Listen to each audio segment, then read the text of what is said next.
Praise the lord. ದೇವರ ನಮಗೆ ಸ್ತೋತ್ರವಾಗಲಿ. ಬಿಡುಗಡೆ ಸಂದೇಶ ಕಾರ್ಯಕ್ರಮಕ್ಕೆ ನಾನು ನಿಮ್ಮೆಲ್ಲರನ್ನು ಯೇಸು ಕ್ರಿಸ್ತನ ನಾಮದಲ್ಲಿ ಸ್ವಾಗತಿಸ್ತೇನೆ. ಪ್ರಾರ್ಥನೆ ಮಾಡೋಣ. ಪರಲೋಕದಲ್ಲಿರುವ ತನ್ನ ದೇವರೇ, ಯೇಸು ಕ್ರಿಸ್ತನ ನಾಮದಲ್ಲಿ ನನ್ನ ಪಾದ ಸನ್ನಿಧಾನಕ್ಕೆ ನಾವು ಬಂದಿದ್ದೇವೆ. ನಾವು ಧ್ಯಾನ ಮಾಡಿದ ಸಂದೇಶವನ್ನು ನಿನ್ನ ಪವಿತ್ರಾತ್ಮೆಯಲ್ಲಿ ಅಭಿಷೇಕಿಸು. ಪವಿತ್ರಾತ್ಮೆ ನಾನು ನಿನ್ನನ್ನು ಸ್ವಾಗತಿಸ್ತೇನೆ. ನೀನು ನಮ್ಮ ಮೊದಲಿದ್ದುಕೊಂಡು ಈ ಸಂದೇಶದ ಮೂಲಕ ನಿನ್ನ ಜನ ಸಂಗಡ ಮಾತನಾಡು. ಪವಿತ್ರಾತ್ಮನೆ, ಈ ವಾಕ್ಯ ಕೆಲವು ಪ್ರತಿಯೊಬ್ಬ ಆತ್ಮಗಳಿಗೆ ಜೀವವನ್ನು, ಪ್ರೋತ್ಸಾಹವನ್ನು, ಭಕ್ತಿ ಅಭಿವೃದ್ಧಿಯನ್ನು ಮತ್ತು ಬಿಡುಗಡೆಯನ್ನು ಉಂಟು ಮಾಡಬೇಕು ನಾನು ಬೇಡಿಕೊಳ್ತೇನೆ ಯೇಸು ಕ್ರಿಸ್ತನ ನಾಮದಲ್ಲಿ, ಆಮೇನ್. ಇವತ್ತು ನಾವು ಧ್ಯಾನ ಮಾಡ್ತೇವೆ ಕೀರ್ತನೆ ಪುಸ್ತಕ 39ರಲ್ಲಿ 1ನೇ ವಾಕ್ಯ, ಸಾಮ್ 39 ವರ್ಸ್ 1. ನನ್ನ ನಾಲಿಗೆ ಪಾಪಕ್ಕೆ ಹೋಗದಂತೆ ಜಾಗರೂಕನಾಗಿರುವೆನು, ದುಷ್ಟ ನನ್ನ ಮುಂದೆ ಇರುವಾಗ ಬಾಯಿಗೆ ಕುಕ್ಕೆ ಹಾಕಿಕೊಂಡೇನು ಅಂದುಕೊಂಡೇನು. ಇಲ್ಲಿ ದಾವೀದ ಹೇಳ್ತಾನೆ, ನನ್ನ ನಾಲಿಗೆ ಪಾಪಕ್ಕೆ ಹೋಗದಂತೆ ಜಾಗರೂಕನಾಗಿರೋ. ಯಾಕೆ ದಾವೀದನು ಈ ರೀತಿ ಆತನು ಹೇಳ್ತಾನೆ? ಯಾಕೆ ತನ್ನ ನಾಲಿಗೆ ಪಾಪಕ್ಕೆ ಹೋಗದಂತೆ ಜಾಗರೂಕನಾಗಿರೋನು? ದುಷ್ಟನ್ನ ಮುಂದಿರುವಾಗ ಬಾಯಿಗೆ ಕುಕ್ಕೆ ಹಾಕ್ಕೊಂಡು ಅಂದುಕೊಂಡು, ಯಾಕೆ, ಏನು ಕಾರಣ ನೋಡ್ತೇವೆ ಈ ವಾಕ್ಯದ ಪ್ರಕಾರ.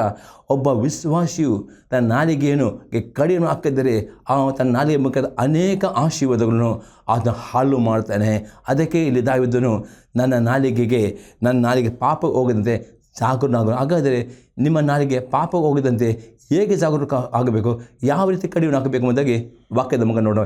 ಮೊದಲನೇ ಸಂಗತಿ ನೋಡ್ತೇವೆ, ದಿನಾಲು ಬುದ್ಧಿಯಲ್ಲಿ ಮತ್ತು ಅನ್ಯ ಭಾಷೆಯಲ್ಲಿ ಪ್ರಾರ್ಥಿಸೋದಾದರೆ ನಿಮ್ಮ ನಾಲಿಗೆಗೆ ಕಡಿಮೆ ಹಾಕಲಿಕ್ಕೆ ನಿಮಗೆ ಸಾಧ್ಯವಾಗ್ತದೆ. ನಾವು ನೋಡ್ತೇವೆ ಕೀರ್ತನೆ 141 ಅದರಲ್ಲಿ 3ನೇ ವಾಕ್ಯ, ಯೆಹೋವನೇ ನನ್ನ ಬಾಯಿಗೆ ಕಾವಲಿರಿಸು, ನನ್ನ ತುಟಿಗಳೆಂಬ ಕದ್ದವನ ಕಾಯಿ. ಪಲ್ಲಿ ದಾವೀದನು ಪ್ರಾರ್ಥನೆ ಮಾಡ್ತಾನೆ. ಹಾಗೆ ದಿನಾಲು ಪ್ರಾರ್ಥನೆ ಮಾಡಬೇಕು, ದೇವ ನನ್ನ ಬಾಯಿಗೆ ಕಾವಲಿರಿಸು, ನನ್ನ ತುಟಿಗಳ ಕದ್ದವನ ಕಾಯಿ, ನನ್ನ ನಾಲಿಗೆ ಪಾಪ ಮಾಡದಂತೆ, ನಾಲಿಗೆ ಕೆಟ್ಟ ಮಾತನಾಡದಂತೆ, ನಾಲಿಗೆ ಒಬ್ಬರನ್ನು ಶಪಿಸದಂತೆ ನನ್ನ ನಾಲಿಗೆಯನ್ನು ಕಾಪಾಡಬೇಕು ದೇವರಿಂದ ಪ್ರಾರ್ಥನೆ ಮಾಡಿದರೆ ಮಾತ್ರವೇ. ಇದು ದಿನಾಲು ಬುದ್ಧಿಯಲ್ಲಿನೂ ಪ್ರಾರ್ಥನೆ ಮಾಡಲೇಬೇಕು. ಆವಾಗ ಮಾತ್ರ ದೇವರು ನಿಮಗೆ ಆ ನಾಲಿಗೆ ಕಡಿವನ್ನು ಹಾಕಿಕೊಂಡು ನಾಲಿಗೆ ದೇವರು ಸ್ವಾಧೀನ ತಗೊಳ್ತಾನೆ. ಒಂದು ವೇಳೆ ಪ್ರಾರ್ಥನೆ ಮಾಡಿದರೆ, ಕಡಿಮೆ ಪ್ರಾರ್ಥನೆ ಮಾಡಿದ್ರೆ ಈ ನಾಲಿಗೆ ಮೇಲೆ ನಿಮಗೆ ಹತೋಟಿ ಸಿಗುವುದಿಲ್ಲ. ಮತ್ತು ಅನ್ಯ ಭಾಷೆ ಗಿಫ್ಟನ್ನು ಹೊಂದುವುದಾದರೆ ಆ ಅನ್ಯ ಭಾಷೆ ಪ್ರತಿದಿನ 1 ಗಂಟೆ ಆದರೂ ಪ್ರಾರ್ಥನೆ ಮಾಡಬೇಕು. ಆಗ ಪವಿತ್ರಾತ್ಮನು ನಿಮ್ಮ ನಾಲಿಗೆ ಮೇಲೆ ಹತೋಟಿ ತಗೊಳ್ತಾನೆ. ಅದಕ್ಕೆ ವಾಕ್ಯ ನೋಡ್ತೇವೆ, ಯಾಕೋಬನ ಬರೆದ ಪತ್ರಿಕೆ 3ನೇ ಅಧ್ಯಾಯದಲ್ಲಿ 8ರಿಂದ 12 ವಾಕ್ಯಗಳು. ಆದರೆ ನಾಲಿಗೆಯನ್ನು ಯಾವ ಮಾನವನು ಹತೋಟಿಗೆ ತರಲಾರನು, ಅದು ಸುಮ್ಮನಿರಲಾದ ಕೆಡುಕಾಗಿದೆ, ಮರಣಕರವಾದ ವಿಷದಿಂದ ತುಂಬಿಯದೆ. ನಾಲಿಗೆಯಿಂದ ತಂದೆಯಾದ ಕರ್ತನನ್ನು ಕೊಂಡಾಡ್ತೇವೆ, ಅದರಿಂದಲೇ ದೇವರ ಹೋಲಿಕೆಗೆ ಸರಿಯಾಗಿ ಉಂಟು ಮಾಡಲ್ಪಟ್ಟ ಮನುಷ್ಯರನ್ನು ಶಪಿಸ್ತೇವೆ. ಅದೇ ಬಾಯಿಂದ ಸ್ತುತಿ ಶಾಪ ಎರಡೂ ಬರ್ತವೆ. ನನ್ನ ಸಹೋದರರೇ, ಈಗಿರುವುದು ಯೋಗ್ಯವಲ್ಲ. ಊಟೆಯ ಒಂದೇ ಬಾಯಿಂದ ಸಿಹಿ ನೀರು ಕೈ ನೀರು 2 ಹೊರಡುವುದುಂಟೆ. ನನ್ನ ಸಹೋದರರೇ, ಅಂಜೂರದ ಮರವು ಎಣ್ಣೆ ಮರದ ಕಾಯಿ ಬಿಡುವುದು, ದ್ರಾಕ್ಷಿ ಬಳ್ಳಿಯಲ್ಲಿ ಅಂಜೂರದ ಹಣ್ಣಾಗುವುದು, ಹಾಗೆ ಉಪ್ಪು ನೀರಿನ ಬಾವಿಯಿಂದ ಸಿಹಿ ನೀರು ಬರುವುದಿಲ್ಲ. ಇಲ್ಲಿ ಯಾಕೆ ಬರ್ತಾನೆ? ಯಾವ ಮನುಷ್ಯನಿಗೆ ನಾಲಿಗೆಯನ್ನು ಹತೋಟಿ ತರಲಿಕ್ಕೆ ಸಾಧ್ಯವಿಲ್ಲ. ಅದಕ್ಕೆ ಪ್ರಿಯ ಯೇಸು ಕ್ರಿಸ್ತನು ಪಂಚಾಶತ್ತಮ ದಿನದಲ್ಲಿ ತನ್ನ ಶಿಷ್ಯರ ಮೇಲೆ ಪವಿತ್ರಾತ್ಮನ ನಾಲಿಗೆ ಬೆಂಕಿ ಇಲ್ಲಿ ಬಂದರೆ ಅದರ್ಥ ಪಂಚಾಶತ್ತ ಪ್ರತಿಯೊಬ್ಬರಿಗೆ ದೇವರು ಅನ್ಯ ಭಾಷೆಯವರನ್ನು ಕೊಟ್ಟപ്പോൾ ಇವತ್ತು ಯೇಸು ಕ್ರಿಸ್ತನ ನಂಬಿ ನೀರಿನ ಮುಳುಗಿ ದೀಕ್ಷೆ ತೆಗೆದುಕೊಳ್ಳುವುದಾದರೆ ನಿಮ್ಮೆಲ್ಲರಿಗೂ ದೇವರು ಅನ್ಯ ಭಾಷೆಯ ವರ ಕೊಡ್ತಾನೆ. ಈ ಅನ್ಯ ಭಾಷೆಯ ವರವನ್ನು ಹೊಂದಿದವರು ಪ್ರತಿದಿನ ಬುದ್ಧಿಯಲ್ಲಿ ಮೊದಲು ಪ್ರಾರ್ಥನೆ ಮಾಡಿ, ದೇವ ನನ್ನ ನಾಲಿಗೆ ಪಾಪಕ್ಕೆ ಹೋಗದಂತೆ ನನ್ನ ಕುಕ್ಕೆ ಹಾಕಬೇಕು, ದೇವ ನನ್ನ ನಾಲಿಗೆ ಪಾಪ ಮಾಡಿ ಬೇಡ ಎಂದು ಪ್ರಾರ್ಥನೆ ಮಾಡಿ. ಅದೇ 1 ಗಂಟೆ ದಿನಾಲು ಅನ್ಯ ಭಾಷೆ ಪ್ರಾರ್ಥಿಸುವುದಾದರೆ ಮಾತ್ರವೇ ನಿಮ್ಮ ನಾಲಿಗೆಯು ಪವಿತ್ರಾತ್ಮ ಹತೋಟಿಗೆ ಬರ್ತದೆ. ಆ ನಾಲಿಗೆಯಲ್ಲಿ ಪಾಪ ಮಾಡಲಿಕ್ಕೆ ನಿಮಗೆ ಆಗುವುದಿಲ್ಲ. ಇಲ್ಲದರೆ ಪ್ರೇರೆ ಯಾಕೋಬನೇ, ಯಾವ ಮನುಷ್ಯನಿಗೂ ಅಂದರೆ ನೀವು ಒಂದು ಪ್ರಾರ್ಥನೆ ಮಾಡದಿದ್ದರೆ ನಿಮ್ಮ ನಾಲಿಗೆ ಹತೋಟಿಗೆ ಬರಲಿಕ್ಕೆ ಆಗುವುದಿಲ್ಲ. ಅದೇ ಯಾಕಂದರೆ ಅವರು ದೇವರನ್ನು ಸ್ತುತಿಸ್ತಾರೆ, ಅದೇ ತನ್ನ ಬಾಯಿ ಸಪ್ಪಿಸ ಈ ರೀತಿ ಮಾಡುವುದು ಯೋಗ್ಯವಲ್ಲ. ಹಾಗಾದರೆ ಪ್ರೇರೆ ನಿಮ್ಮ ನಾಲಿಗೆಯಲ್ಲಿ ದೇವರನ್ನು ಸ್ತುತಿಸುವವರು, ದೇವರನ್ನು ಕೊಂಡಾಡುವರು, ಆಗ ಒಬ್ಬರೊಬ್ಬರನ್ನು ಆಶೀರ್ವದಿಸಬೇಕು. ಆ ನಾಲಿಗೆಯನ್ನು ಸಪ್ಪಿಸುವವರು ಆಗಬಾರ್ದು, ಕೆಟ್ಟ ಮಾತನಾಡುವರು. ಹಾಗಾದರೆ ಅದಕ್ಕೆ ದಾವೀದ ಹೇಳ್ತಾನೆ, ನನ್ನ ನಾಲಿಗೆ ಪಾಪಕ್ಕೆ ಹೋಗದಂತೆ ಜಾಗರೂಕ ಆಗದೆ, ದಿನಾಲು ನಿಮ್ಮ ಪಾಪಕ್ಕೆ ಹೋಗದೆ ಪ್ರಾರ್ಥನೆ ಮಾಡಿರಿ, ಬುದ್ಧಿಯಲ್ಲಿ ಪ್ರಾರ್ಥನೆ ಮಾಡಿ, ಅನ್ಯ ಭಾಷೆ ಪ್ರಾರ್ಥನೆ, ಆಗ ಮಾತ್ರ ದೇವರ ಆತ್ಮನು ನಿಮಗೆ ಸಹಾಯ ಮಾಡ್ತಾರೆ. 2ನೇ ಸಂಗತಿ ನೋಡ್ತೇವೆ, ದಿನಾಲು ದೇವರನ್ನು ಓದಿ ವಾಕ್ಯಗಳನ್ನು ಹೃದಯದಲ್ಲಿ ಇಟ್ಟುಕೊಂಡರೆ ಮಾತ್ರವೇ ನಿಮಗೆ ನಾಲಿಗೆಯನ್ನು ಹತೋಟಿಯಲ್ಲಿಗೆ ಸಾಧ್ಯವಾಗ್ತದೆ. ಕೀರ್ತನೆ 119 ಅದರಲ್ಲಿ 11ನೇ ವಾಕ್ಯ, ನಿನಗೆ ವಿರುದ್ಧವಾಗಿ ಪಾಪ ಮಾಡದಂತೆ ನಿನ್ನ ನುಡಿಗಳನ್ನು ನನ್ನಲ್ಲಿಟ್ಟುಕೊಂಡಿದ್ದೇನೆ. ಇಲ್ಲಿ ದಾವಿದನೇ ನಿನಗೆ ವಿರುದ್ಧವಾಗಿ ಪಾಪ ಮಾಡದಂತೆ ನಿನ್ನ ನುಡಿಗಳನ್ನು ನನ್ನಲ್ಲಿಟ್ಟುಕೊಂಡಿದ್ದೇನೆ. ಅದೇ ರೀತಿ ಪ್ರೇರೆ ನೀವು ಪ್ರಾರ್ಥನೆ ಮಾಡಿದಾಗ, ಬುದ್ಧಿಯಲ್ಲಿ ಪ್ರಾರ್ಥನೆ ಮಾಡಿದಾಗೆ, ಅನ್ಯ ಭಾಷೆ ಪ್ರಾರ್ಥನೆ ಮಾಡಿದಾಗೆ ದೇವರ ವಾಕ್ಯಗಳನ್ನು ಅತಿ ಹೆಚ್ಚಾಗಿ ಓದುವರಾಗಬೇಕು. ವಾಕ್ಯ ಓದುವಾಗ ಅನೇಕ ಆಜ್ಞೆಗಳನ್ನು ಸಿಗ್ತವೆ. ಆ ಪ್ರತಿಯೊಂದು ಆಜ್ಞೆಗಳನ್ನು ಬಾಯ್ಪಾಠ ಮಾಡಿ ನಿಮ್ಮ ಹೃದಯದಲ್ಲಿ ಇಟ್ಟುಕೊಂಡರೆ ಮಾತ್ರವೇ ಪ್ರೇರೆ ನಿಮ್ಮ ನಾಲಿಗೆ ಪಾಪ ಹೋಗದಂತೆ ಆ ವಾಕ್ಯವು ನಿಮ್ಮನ್ನು ತಡೆಗಟ್ಟುತ್ತದೆ. ಒಂದು ವೇಳೆ ನೀವು ಪ್ರಾರ್ಥನೆ ಮಾಡುತ್ತೀರಿ, ಹೌದು, ವಾಕ್ಯವಿಲ್ಲದಿದ್ದರೆ ನಿಮ್ಮ ನಾಲಿಗೆ ಪ್ರೇರೆ ಪಾಪ ಮಾಡುವಾಗ ನಿಮಗೆ ಪಾಪ ಎಂಬುದು ಗೊತ್ತಾಗುವುದಿಲ್ಲ. ಅದಕ್ಕೆ ಪ್ರಾರ್ಥನೆ, ವಾಕ್ಯ ಬೇಕು. ವಾಕ್ಯ ಏನು ಮಾಡ್ತದೆ, ನಿಮಗೆ ನಾಲಿಗೆ ಪಾಪ ಹೋಗುತ್ತದೆ, ಆ ವಾಕ್ಯ ನಿಮಗೆ ತಡೆಗಟ್ಟು. ಈ ರೀತಿ ನಿಮ್ಮ ನಾಲಿಗೆ ಕಡಿಮೆ ಬುದ್ಧಿಯಲ್ಲಿ ಪ್ರಾರ್ಥನೆ ಮಾಡಬೇಕು, ಅನ್ಯ ಭಾಷೆ ಪ್ರಾರ್ಥನೆ ಮಾಡಬೇಕು. ದಿನದ ಓದಿ ಆಜ್ಞೆಗಳನ್ನು ಪ್ರೇರೆ ನಿಮ್ಮ ಇಟ್ಟುಕೊಂಡರೆ ಮಾತ್ರವೇ ಆ ವಾಕ್ಯ ಎಂಬ ಆಜ್ಞೆಗಳು ಪಾಪ ಮಾಡಿದ ನಿಮಗೆ ತಡೆಗಟ್ಟು ಎಂಬುದರಲ್ಲಿ ದಾವೀದನು ಹೇಳಿರ್ತಾನೆ.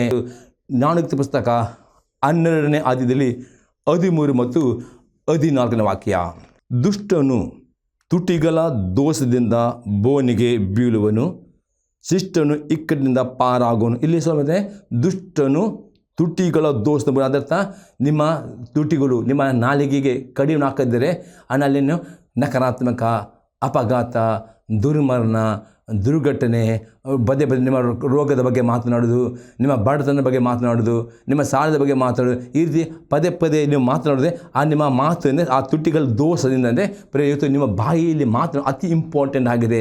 ನಿಮ್ಮ ತುಟಿಗಳಿಗೆ ಕೆಟ್ಟ ಮಾತನಾಡಿದ್ರೆ ಆ ಕೆಟ್ಟ ಮಾತುಗಳ ದೋಷದಿಂದ ನೀವು ಬೋಣಿಗೆ ಬೀಳ. ಅದರ್ಥ ನೀವು ಪ್ರಯಾಣ ಮಾಡುವಾಗ, ಹೌದು, ಪೇಪರ್ ನ್ಯೂಸ್ನಲ್ಲಿ ನೋಡ್ತಿರೋ ಪ್ರತಿದಿನ ಅಪಘಾತಗಳು, ದುರ್ಮರಣಗಳು, ಆತ್ಮಹತ್ಯೆಗಳು ಎಷ್ಟೋ ನಾವು ನೋಡ್ತೇವೆ. ಇದನ್ನು ಓದಿ ನೀವು ಅದೇ ರೀತಿಯಲ್ಲಿ ನೀವು ಅರಿಕೆ ಮಾಡುವುದರೆ ಅದೇ ರೀತಿ ಸಹಿತ ನಿಮಗೂ ಸಹ ಅದೇ ರೀತಿಯಲ್ಲಿ ಅಪಘಾತ, ದುರ್ಮರಣ ಅದಕ್ಕೆ ತರುತ್ತಾನೆ. ಅದಕ್ಕೋಸ್ಕರ ನಿಮ್ಮ ತುಟಿಗಳಲ್ಲಿ ಎಂದಿಗೂ ನಕಾರಾತ್ಮಕ ಸಂಗತಿ, ಮರಣದ ಬಗ್ಗೆ, ಭಯದ ಬಗ್ಗೆ ಎಂದಿಗೂ ಮಾತನಾಡಬಾರದು.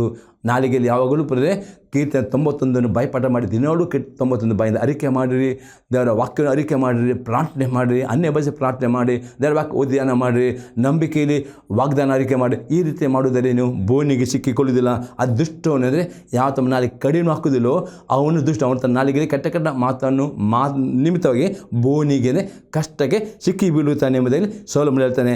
ಮತ್ತು ಶಿಷ್ಟನು ಇಕ್ಕಟ್ಟಿನಿಂದ ಪಾರಾಗೋನು. ಈಗ ನೀವು ಇಕ್ಕಟ್ಟಿಂದ ಪಾರಾಗಬೇಕು. ಎಕ್ಸಾಂಪಲ್, ನಿಮ್ಮದೇ ಕಷ್ಟ ಉಂಟು, ನಿಮ್ಮದೇ ಸಮಸ್ಯೆ ಉಂಟು, ಅಂತ ಪಾರಾಗಬೇಕಾದ್ರೆ ನಿಮ್ಮ ನಾಲಿಗೆಯಲ್ಲಿ ಆ ಕಷ್ಟವನ್ನು ಅರಿಕೆ ಮಾಡಬಹುದು, ರೋಗವನ್ನು ಅರಿಕೆ ಮಾಡಬಹುದು, ಬಡತನ ಅರಿಕೆ. ಅದಕ್ಕೆ ಬದಲಾಗಿ ನೀವು ದೇವರು ಕೊಟ್ಟ ವಾಗ್ದಾನ ಮಾತನಾಡಿರಿ. ಅದಕ್ಕೆ ಯೋವೇಲ್ ಪ್ರವಾದನೆ ಪುಸ್ತಕದಲ್ಲಿ 3ನೇ ಅಧ್ಯಾಯದಲ್ಲಿ 18ನೇ ವಾಕ್ಯ, ಜಾಯಲ್ ಚಾಪ್ಟರ್ 3:18 ಹೇಳ್ತದೆ, let the weak say I am strong, let the poor say I am rich. ಅಂದರೆ ನೀವು ಸದ್ಯಕ್ಕೆ ಬಲಹೀನರಾಗುವುದರೆ ನೀವು ನಾನು ಬಲಹೀನನು, ನಾನು ಬಲಶಾಲಿಯಾಗಿದೆ, ಯೇಸು ಕ್ರಿಸ್ತನಲ್ಲಿ ನಾನು ಬಲಶಾಲಿಯಾಗಿದೆ. ಈ ರೀತಿ ನೀವು ಎಷ್ಟು ನಿಮ್ಮ ನಾಲಿಗೆಂತ ನಾನು ಬಲಶಾಲಿ ಎಂದು ಹೇಳುವಾಗ ನಿಮ್ಮ ಶರೀರ ಬಲಹೀನತೆಯಲ್ಲಿ ದೇವರ ಬಲ ಹೊಂದುತ್ತೀರಿ. ನೀವು ಬಡವರು ಇರಬಹುದು, ನೀವು ಕಡೆ ನಾನು ಬಡವನು, ನಿಮಗೆ ಇದ್ದ ಐಶ್ವರ್ಯ ಕಳೆದು ಬಡದ, ಅದಕ್ಕೆ ನಾನು ಧನಿಕನು, ನಾನು ಬಡವನಲ್ಲ, ನಾನು ಐಶ್ವರ್ಯ. ಈ ರೀತಿ ನಿಮ್ಮ ಬಡತನ, ನಿಮ್ಮ ಸಾಲ, ನಿಮ್ಮ ಕೊರತೆ, ಡಾಕ್ಟರ್ ರಿಪೋರ್ಟು ಯಾವುದೇ ನಿಮ್ಮ ಸನ್ನಿವೇಶ ಮಾತನಾಡದೆ ಅದೇ ಬದಲಾಗಿ ಸಕಾರಾತ್ಮಕವಾಗಿ ದೇವರ ವಾಗ್ದಾನ ಮಾತನಾಡುವುದಾದರೆ ಎಲ್ಲ ಇಕ್ಕಟ್ಟನ್ನು ಪಾರಾಗುತ್ತೀರಿ. ಇಲ್ಲದಿದ್ದರೆ ಇನ್ನು ಎಷ್ಟೋ ಪ್ರಾರ್ಥನೆ ಮಾಡಬಹುದು, ಎಷ್ಟೋ ಉಪವಾಸ ಮಾಡಬಹುದು, ಅನ್ಯ ಭಾಷೆಯಲ್ಲಿ ನೀವು ಪ್ರಾರ್ಥನೆ ಮಾಡು. ಅದು ನಿಮ್ಮ ಬಾಯಲ್ಲಿ ನೀವು ಡಾಕ್ಟರ್ ಹೇಳ್ದಾಗೆ ನೀವು ಡಾಕ್ಟರ್ ಹೇಳ್ತಾರೆ ನಿಮಗೆ 3 ತಿಂಗಳು ಸಾಯ್ತಾರೆ, ನೀವು ಒಂದು ಏನು ನಕಾರಾತ್ಮಕ ಅದೇ ರೀತಿಯಲ್ಲಿ ನಕಾರಾತ್ಮಕ ಸಂಗತಿ ಬಂದು ಅದೇ ರೀತಿಯಲ್ಲಿ ನಿಮಗೆ ಅದು ನೀವು ಬೋನಿಗೆ ಬಿಡಿ. ಅದೇ ಬದಲಾಗಿ ಸಿಸ್ಟರ್ ಆಗುವುದಂತ ನಿಮ್ಮ ನಾಲಿಗೆ ಕಡಿಮೆ ಹಾಕಿರಿ, ನಾಲಿಗೆಯಿಂದ ದೇವರ ವಾಗ್ದಾನ ಮಾತಾಡಿರಿ, ಆ ಎಲ್ಲ ಈ ಕಡೆ ಪಾರ ಆಗ್ತೀರಿ ಎಂಬುದಾಗಿ ಸೊಲೊಮೋನ ಇಲ್ಲಿ ಹೇಳುತ್ತಾನೆ. ನಂತರ ನಾವು 14ನೇ ವಾಕ್ಯದಲ್ಲಿ, ಬಾಯ ಫಲವಾಗಿ ಮನುಷ್ಯನು ಬೇಕಾದಷ್ಟು ಸುಖವನ್ನು ಅನುಭವಿಸುವನು, ಅವನ ಕೈ ಕೆಲಸದ ಫಲವು ಅವನಿಗೆ ಪ್ರಾಪ್ತವಾಗುವುದು. ಅಂದರೆ ಬಾಯ ಫಲವಾಗಿ ಮನುಷ್ಯನು ಬೇಕಾದಷ್ಟು ಸುಖವನ್ನು ಅನುಭವಿಸ. ಸುಖ ಅಂದರೆ ನಿಮಗೆ ಆಶೀರ್ವಾದ ಬೇಕಾ, ಸಮೃದ್ಧಿ ಬೇಕಾ, ನೀವು ಬಾಯಿಂದ ನಂಬಿಕೆಯಿಂದ ಅರಿಕೆ ಮಾಡಬೇಕು. ಅಂದರೆ ನಂಬಿಕೆ ಎಂದರೆ ನೀವು ನಿರೀಕ್ಷೆಯಲ್ಲಿ ಭರವಸೆದಿಂದಿರುವುದು, ಕಣ್ಣಿಗೆ ಕಾಣದವನ್ನು ನಿಜದೂ ನಂಬಿಕೆ. ಈ ನಂಬಿಕೆಯಲ್ಲಿ ನೀವು ಅಡ್ವಾನ್ಸ್ ಆಗಿ ನೀವು ಧರ್ಮಗ್ರಂಥ 28:1-14 ವಾಕ್ಯದಲ್ಲಿರುವ ಆಶೀರ್ವಾದ ವಾಕ್ಯಗಳನ್ನು ಪ್ರತಿದಿನ ಓದಿರಿ, ಅರಿಕೆ ಮಾಡಿರಿ, ನಂಬಿರಿ. ಹೀಗೆ ಪ್ರತಿದಿನ ನೀವು ಆಶೀರ್ವಾದವನ್ನು ದೇವರ ವಾಗ್ದಾನವನ್ನು ಅರಿಕೆ ಮಾಡಿದರೆ ಅದರ ಅಂದರೆ ದೇವರ ವಾಕ್ಯಕ್ಕೆ ಕ್ರಿಯೇಟಿವ್ ಪವರ್ ಅಂದರೆ ಸೃಷ್ಟಿ ಮಾಡುವ ಶಕ್ತಿ ಉಂಟು. ಅದಕ್ಕೆ ದೇವರು ಆದಿಕಾಂಡ 1ನೇ 3ನೇ ವಾಕ್ಯದಲ್ಲಿ ದೇವರು ಭೂಮಿಯನ್ನು ಸೃಷ್ಟಿ ಮಾಡುವಾಗ ದೇವರ ಕಲೆ ಮಾತನಾಡಿದನು, ಬೆಳಕಾಗಲಿ ಎನ್ನುವ ಬೆಳಕಾಯಿತು.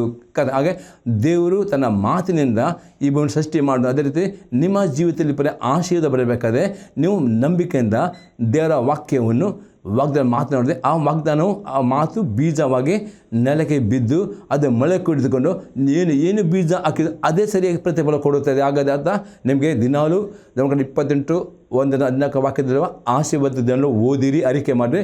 ಮತ್ತು ದಿನ ಪ್ರಾರ್ಥನೆ ದೇವರು ನನಗೆ ವಿದ್ಯೆ ಹೃದಯ ಕೊಂಡು ಪ್ರಾರ್ಥನೆ ಮಾಡಿ ಆಗ ದೇವರ ವಾಕ್ಯ ವಿದ್ಯೆ ಹಾಕಿಕೊಂಡು ಈ ವಾಗ್ದಾನ ಅರಿಕೆ ಮಾಡ ತನ್ನಷ್ಟ ನಿಮ್ಮ ಜಿಲ್ಲೆ ಆಶೀರ್ವಾದ ಶುಭವನ್ನು ನಿಮ್ಮನ್ನು ಹಿಂಬಾಲಿಸ್ಕೊಂಡು ಬರ್ತವೆ. ನಿಮ್ಗೆ ಕಾಯಿಲೆ ಇರಿದರೆ ದಿನಾಲು 1 ಪೇತ್ರ 2:24 ವಾಕ್ಯ ಅರಿಕೆ ಮಾಡಿ, ಯೇಸುವಿನ ಭಾಷೆ ನನಗೆ ಗುಣವಾಗಿದೆ. ಎಷ್ಟು ಸಲ ನೀವು ಅದು ನಮಗೆ ಅರಿಕೆ ಮಾಡಿ ಅದೇ ರೀತಿ ನೀವು ಸ್ಲೋ ಆಗಿ ನಮ್ಮ ರೋಗಗಳು ಗುಣವಾಗ್ತೇವೆ. ನಿಮ್ಮ ಮೆಡಿಸಿನ್ ಇರುತ್ತೆ. ಈ ರೀತಿ ನೀವು ನಿಮ್ಮ ಬಾಯಲ್ಲಿ ವಾಕ್ಯಗಳನ್ನು ಮಾತನಾಡಬೇಕು, ವಾಗ್ದಾನ ಮಾತಾಡಬೇಕು. ಆಗ ಅದರ ಫಲವಾಗಿ ನೀವು ಹೊಟ್ಟೆ ತುಂಬದೆ ಏನಿರುತ್ತೆ ಸುಖವನ್ನು ಅನುಭವಿಸ್ತೀರಿ. ಅದು ನಿಮ್ಮ ಬಾಯಲ್ಲಿ ನಿಮ್ಮ ಶಾಪ ಮಾತನಾಡಿದೆ, ರೋಗ ಮಾತನಾಡಿದೆ ಅದು ಬಡ ಅದಕ್ಕೆ ಬಾಯಪ್ಪನವನು ಸುಖವನ್ನು ಅನುಭವಿಸೋನು.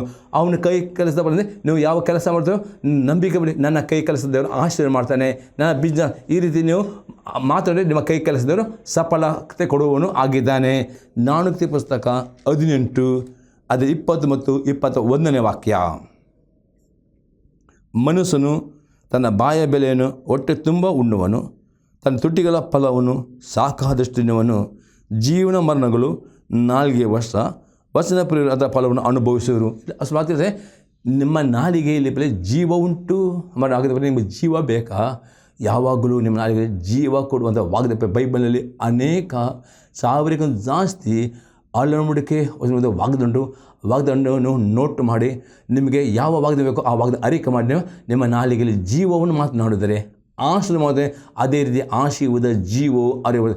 ಅದೇ ನಿಮ್ಮ ನಾಲಿಗೆಯಲ್ಲಿ ಶಾಪ ಮಾತನಾಡಿದರೆ ಮರಣ ಮಾತನಾಡಿದರೆ ರೋಗ ಅದಕ್ಕೆ ಸ್ವಲ್ಪ ಜೀವನ ಮರಣಗಳು ನಿಮ್ಮ ನಾಲಿಗೆ ವಚನ ಏನೇನು ಪ್ರೀತಿ ಅದು ಹಾಗಂದರೆ ಜಾಗರೂಕರಾಗಿರಿ. ಯಾಕಂದರೆ ನಿಮಗೆ ದೇವರು ಹೊಸ ವರ್ಷ ಆಶೀರ್ವಾದ ವರ್ಷವಾಗಿ ನೀವು ಹೊಂದಿಕೊಳ್ಳಬೇಕಾ? ಇವತ್ತಿನಿಂದಲೇ ಒಳ್ಳೆಯ ವಾಗ್ದಾನ ಮಾತನಾಡಿರಿ. ಎಂದಿಗೂ ಪೇಪರ್ ನ್ಯೂಸ್ ನೋಡಿ ಟಿ ವಿ ನೋಡಿಸಿ ನಕಾರಾತ್ಮಕ ಮಾತನಾಡಬೇಡಿರಿ. ಹಾಗೆ ಮಾಡಿದರೆ ನಿಮಗೆ ಬರುವ ವರ್ಷ ಪ್ರತಿದಿನವೂ ನೀವು ಆಶೀರ್ವಾದ ದೇವರ ಕರುಣೆ ಅದ್ಭುತಗಳು ಹೊಂದಿಕೊಳ್ಳುತ್ತೀರಿ. ಅದಕ್ಕೆ ಜೀವನ ಮರಣ ನಾಲಿಗೆ ಹೊಸದೆ ಅದಕ್ಕೆ ಹೊಸ ಆಗಿದೆ. ನಿಮಗೆ ಜೀವ ಬೇಕಾ? ಜೀವವನ್ನೇ ಮಾತನಾಡಿ. ಆಶ್ರಯ ಬೇಕಾ? ಆಶ್ರಯ ಎಂದಿಗೂ ಮರಣ ಬಗ್ಗೆ ನಕರ ಮಾತನಾಡಬಾರದು ಎಂಬುದರಲ್ಲಿ ಸ್ವಲ್ಪ ಎಚ್ಚರಿಕೆ ಕೊಡುವವನು ಆಗಿದ್ದಾನೆ ಎನ್ನುವುದು ಎಕ್ಸಾಂಪಲ್ ನೋಡಿದ್ರೆ ಜ್ಞಾನೋಕ್ತಿ 21 ಅದರಲ್ಲಿ 23ನೇ ವಾಕ್ಯ.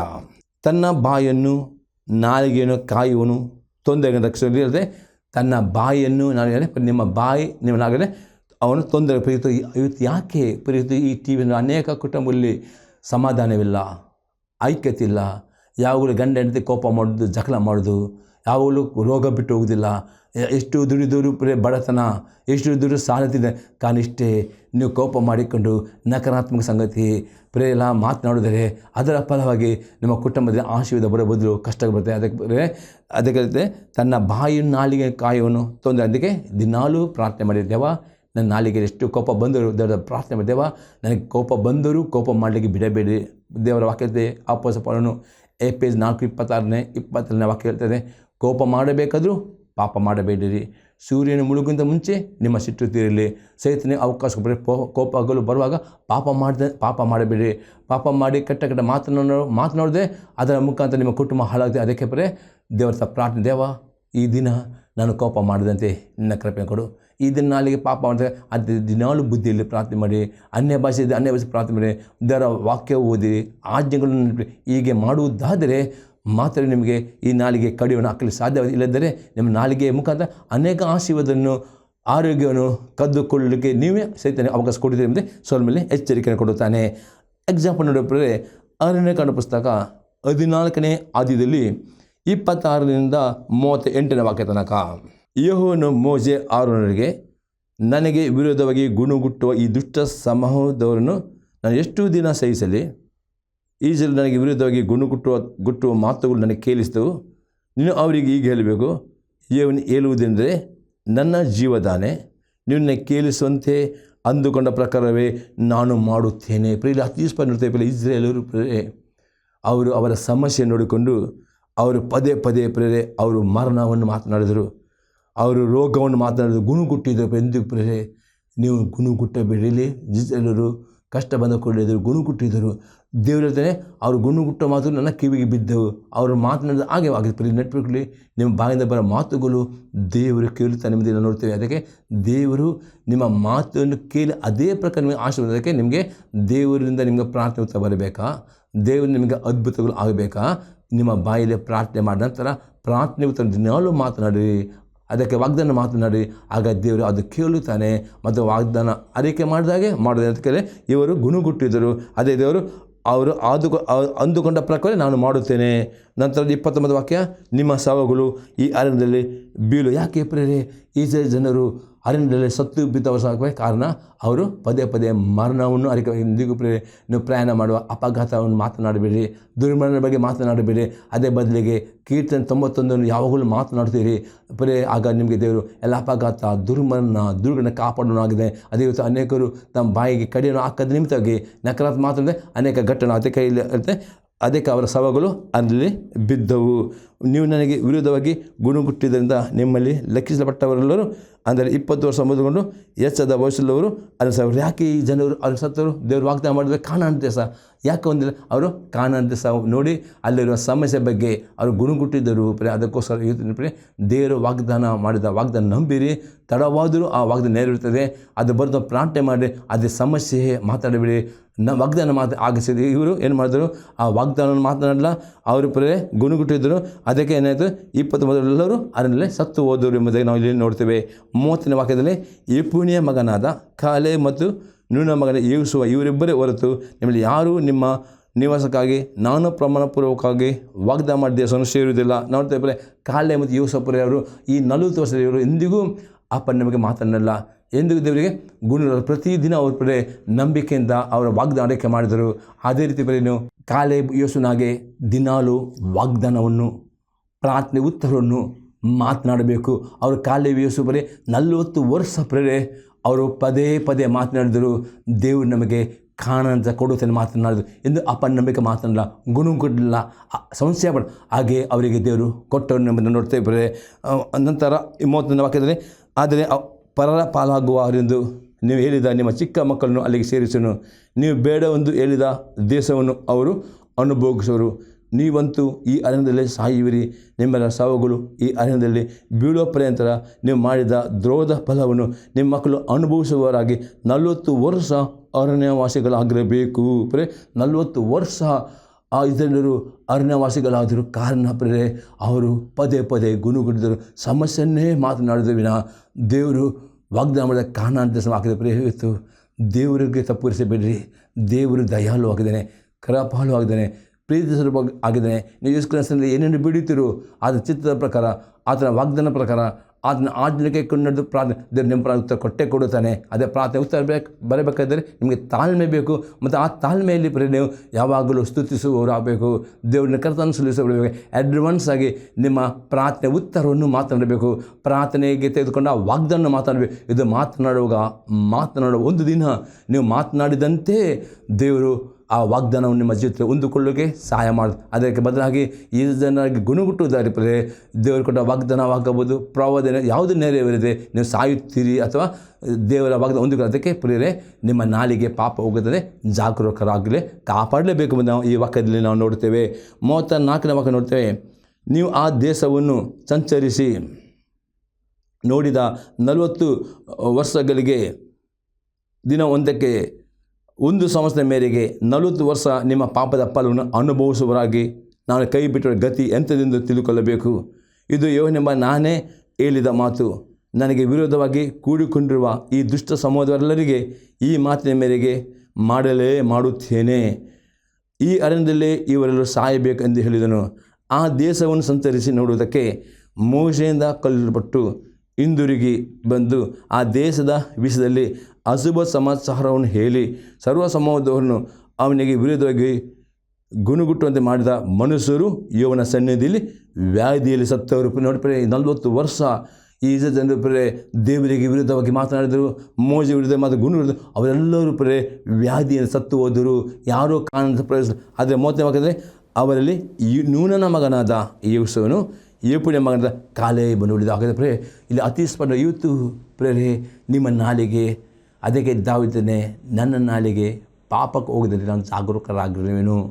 ದುಷ್ಟನ್ನು ಇರುವಾಗ ನನ್ನ ಬಾಯಿ ಕುಕ್ಕೆ ಬರೀ ಅತಿ ಅಗತ್ಯ ದಿನಾಲೂ ದಾವಿದನ ಪ್ರಾರ್ಥನೆ ಮಾಡಬೇಕು ಪ್ರೇರೆ. ಅನ್ಯ ಭಾಷೆಯಲ್ಲಿ ಪ್ರಾರ್ಥನೆ ಮಾಡಬೇಕು. ಅದರೊಟ್ಟಿಗೆ ಜರ ವಾಕ್ಯನೂ ಓದುವವರಾಗಬೇಕು.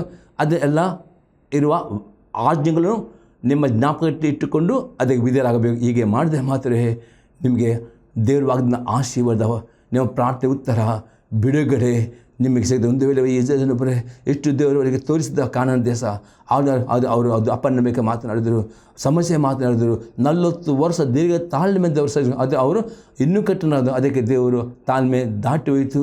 ಅವರು ಅರಿಕೆ ಮಾಡಿ ಸತ್ತು ಹೋದರು. ಹಾಗೆ ಕಾಲೆ ಮತ್ತು ಇವ್ರ ಸಮಾಧ 40 ವರ್ಷ ದೀರ್ಘ ತಾಳ್ಮೆ ಇದ್ದರು. ಎಂದಿಗೂ ಅಪನಂಬಿಕೆ ಮಾತನಾಡಲ್ಲ, ನಕಾರಾತ್ಮಕ ಮಾತನಾಡಲ್ಲ, ಗುಣಗುಟ್ಟ 40 ವರ್ಷ ದೇವರು ಸ್ತುತಿ ಮಾಡ್ತಾ ಸ್ತೋತ್ರ ಮಾಡ್ತಾ ವಾಗ್ದಾನ ಅದಕ್ಕೋಸ್ಕರ ಅವರಿಗೆ ಕಾಣ ಸಿಕ್ಕಿತು. ಅವ್ರ ಮಕ್ಕಳು ಹಾಗೆ ಇವತ್ತು ಪ್ರೇರೆ ದೇವರಾತ್ಮ ಇವತ್ತು ಅನೇಕರು ಪ್ರೇರೆ ನಿಮ್ಮ ಕುಟುಂಬದಲ್ಲಿ ನಿಮ್ಮ ಕೆಲಸದಲ್ಲಿ ಸಮಸ್ಯೆಗಳು ಬರೋ ಕಾರಣ ನಿಮ್ಮ ನಾಲಿಗೆಯಿಂದ ಒಪ್ಪಿಕೊಳ್ಳಿರಿ. ಈ ದಿನ ಒಂದು ವೇಳೆ ಈ ವಾಕ್ಯನ ಮಾತನಾಡುವುದರೆ ಪಶ್ಚಾತ್ತಪಡಿರಿ. ದೇವನ ನಾಲಿಗೆ ಕಡಿಮೆ ಹಾಕುವಂತ ಹೇಳಿರಿ. ಮಗ ದೇವರು ನಿಮಗೆ ಸಹಾಯ ಮಾಡೋನಾಗಿದೆ. ಇನ್ನೊಂದು ಎಕ್ಸಾಂಪಲ್ ನೋಡ್ತೇವೆ. ಯೋಸೇಫನ ಪುಸ್ತಕ 14ನೇ ಅಧ್ಯಾಯದಲ್ಲಿ 6ರಿಂದ 14ನೇ ವಾಕ್ಯ ತನಕ. ಯೋಸೇಫನು ಕಿಲಿಗಾಲಿನಲ್ಲಿದ್ದಾಗ ಯೆಹೂದ ಕುಲದವರು ಅವನ ಬಳಿಗೆ ಬಂದರು. ಅವರಲ್ಲಿ ಕೆನಿಜಿಯನು ಯೆಫುನ್ನೆಯ ಮಗನೂ ಆದ ಕಾಲೇಬನು ಅವನಿಗೆ, ಯೆಹೋವನು ಕಾದೇಶ್ ಬಾರ್ನ್ಯದಲ್ಲಿ ನಮ್ಮಿಬ್ಬರ ವಿಷಯವಾಗಿ ದೇವರ ಮನುಷ್ಯನಾದ ಮೋಶೆಗೆ ಹೇಳಿದ್ದು ನಿನಗೆ ಗೊತ್ತಿರುವುದಷ್ಟೇ. ಯೆಹೋವನ ಸೇವಕನಾದ ಮೋಶೆಯು ಈ ದೇಶವನ್ನು ಸಂಚರಿಸಿ ನೋಡುವುದಕ್ಕೋಸ್ಕರ ಕಾದೇಶ್ ಬಾರ್ನ್ಯದಿಂದ ನನ್ನನ್ನು ಕಳುಹಿಸಿದಾಗ ನನಗೆ 40 ವರ್ಷವಾಗಿತ್ತು. ನನ್ನ ಜೊತೆಯಲ್ಲಿ ಬಂದಿದ್ದ ಸಹೋದರರು ಜನರನ್ನು ಎದೆಗೆಡಿಸಿದ್ದರು. ನಾನಾದರೂ ನನ್ನ ದೇವರ ಯೆಹೋವನೊಬ್ಬನೇ ಸಂಪೂರ್ಣವಾಗಿ ನಂಬಿಕೊಂಡು ಯಥಾರ್ಥವನ್ನೇ ಹೇಳಿದ್ದೇನು. ನೋಡಿದೆ ಕಾಲೇ ಬರ್ತಾನೆ. ಈ 40 ವರ್ಷ ಅವನು ಯಥಾರ್ಥವನ್ನೇ ನಂಬಿಕೆಯೇ ಮಾತನಾಡಿದನು ನಾವು ನೋಡ್ತೇವೆ. ಮೋಶೆಯು ಆ ದಿವಸ ನೀನು ಪೂರ್ಣ ಮನಸ್ಸಿನಿಂದ ನನ್ನ ದೇವರ ಯೆಹೋವನನ್ನು ಹೊಂದಿಕೊಂಡದರಿಂದ ನೀನು ಸಂಚರಿಸಿದ ಪ್ರದೇಶವು ನಿನಗೂ ನಿನ್ನ ಸಂತಾನದವರಿಗೂ ಶಾಶ್ವತ ಸ್ವಾಸ್ಥ್ಯವಾಗುವುದು ಎಂದು ಪ್ರಮಾಣ ಮಾಡಿ ನನಗೆ ಹೇಳಿದನು. ಇವನು ಈ ಮಾತುಗಳನ್ನು ಮೋಶೆಗೆ ಹೇಳಿದಂದಿನಿಂದ ಇಸ್ರಾಯೇಲರು ಅರಣ್ಯದಲ್ಲಿ ಅಲಿಯುತ್ತಿದ್ದ ವರ್ಷಗಳು ಸೇರಿ 45 ವರ್ಷಗಳು ದಾಟಿದವು. ಯೆಹೋವನು ತಾನು ನುಡಿದಂತೆ ಈ ಕಾಲವೆಲ್ಲ ನನ್ನ ಜೀವ ನಿಲ್ಲಿಸಿದ್ದಾನೆ. ಈಗ ನಾನು 85 ವರ್ಷದವನಾಗಿದ್ದೇನೆ. ಮೋಶೆಯು ನನ್ನನ್ನು ಕಲಿಸಿದಾಗ ನನಗೆಷ್ಟೇ ಬಲವಿತ್ತು, ಈಗಲೂ ಅಷ್ಟಿದೆ. ಯುದ್ಧ ಮಾಡುವುದಕ್ಕೂ ವಿಷದ ಕಾರ್ಯಗಳನ್ನು ನಿರ್ವಹಿಸೋದಕ್ಕೂ ನನಗೆ ಮುಂಚಿನಂತೆ ಶಕ್ತಿ ಇರ್ತದೆ. ಈ ರೀತಿ ಕಾಲೇಬನು ಮಾತನಾಡಿದನು ಮತ್ತು ಅವನು ಮಾತನಾಡಿದ ಹಾಗೆ 85 ವರ್ಷ ಮುದುಕನು ಇರ್ತಾನೆ. ನನ್ನಲ್ಲಿ 40 ವರ್ಷದ ಆ ಒಂದು ಸಾಮರ್ಥ್ಯ ಶಕ್ತಿ ಮತ್ತು ದೇವರು ಅವನಿಗೆ ವಾಗ್ದಾನ ಕಾಣ ಅಂತ ಅವನಿಗೆ ಅವನ ಸ್ವಂತ. ಅದೇ ಪ್ರಯುಕ್ತ ಪ್ರೇರೆ ನಿಮಗೆ ದೇವರು ವಾಗ್ದಾನದೆಲ್ಲ ಆಶೀರ್ವಾದ ಹೊಂದಿಕೊಳ್ಳಬೇಕಾ, ಪ್ರಾರ್ಥನೆ ಹೊಂದಬೇಕಾ, ಬಿಡುಗಡೆ ಬೇಕಾ, ಕಷ್ಟದಿಂದ ಬಿಡುಗಡೆ ಬೇಕಾ, ರೋಗದ ಬಿಡುಗಡೆ ಬೇಕಾ, ಶಾಪದಿಂದ ಬಿಡುಗಡೆ ಬೇಕಾ, ಅದ್ಭುತಗಳು ಆಗಬೇಕಾ, ರೋಗ ಒಂದೇ ಕಂಡೀಷನ್. ಇವತ್ತು ಪ್ರಾರ್ಥನೆ, ದೇವ ನನ್ನ ನಾಲಿಗೆಯಲ್ಲಿ ಪಾಪ ಮಾಡಲಿಕ್ಕೆ ಬಿಡಬೇಡ, ನಾನು ಕಡಿಮೆ ಹಾಕಲಿಕ್ಕೆ ಕೃಪೆ ಕೊಡು. ಅದೇ ರೀತಿ ಅನ್ಯ ಭಾಷೆಯಲ್ಲಿ ಪ್ರಾರ್ಥನೆ ಮಾಡಿ ವಾಕ್ಯಗಳನ್ನು ಓದಿರಿ. ಈ ರೀತಿ ಮಾಡುವುದರಲ್ಲಿ ಮಾತ್ರ ನಿಮ್ಮ ನಾಳೆ ಕಡಿಮೆ ಆಗ್ತದೆ ಮತ್ತು ಆಗ ನಿಮಗೆ ಆಶೀರ್ವಾದ ಬರ್ತದೆ. ದೇವರ ನಿಮ್ಮ ಸ್ತೋತ್ರವಾಗಲಿ. ಈ ಸಂದರ್ಭ ಮಧ್ಯೆ ಕಾರ್ಯವಾಗುತ್ತದೆ. ನಿಮ್ಮ ಅಭಿಪ್ರಾಯ ತಿಳಿಸಿರಿ. ಪ್ರಾರ್ಥನೆ ಮಾಡೋಣ. ಪರವಾಗಿಲ್ಲ ದೇವರೇ, ಯೇಸು ಕ್ರಿಸ್ತನ ನಾಮದಲ್ಲಿ ಸ್ತೋತ್ರವನ್ನು ಕೊಂಡಾಡ್ತೇನೆ. ಈ ಸಂದರ್ಭ ಮುಖಾಂತರ ನಿನ್ನ ಮಾತಾಡಿ ಎಲ್ಲ ಈ ಜನರನ್ನು ನೀನು ಅವರಿಗೆ ನಾಲಿಗೆ ಕಡಿಮೆ ಹಾಕಲಿ ಕೃಪೆ ಕೊಡು. ಮತ್ತು ಪ್ರತಿಯೊಬ್ಬರು ಎಲ್ಲ ಕಷ್ಟ ಶಾಪ ಬಂದಿಂದ ಬಿಡುಗಡೆ ನಾನು ಬೇಡಿಕೊಳ್ತೇನೆ ಯೇಸು ಕ್ರಿಸ್ತನ ನಾಮದಲ್ಲಿ. ಆಮೇನ್. ದೇವರು ನಿಮ್ಮನ್ನು ಆಶೀರ್ವಾದ ಮಾಡಲಿ.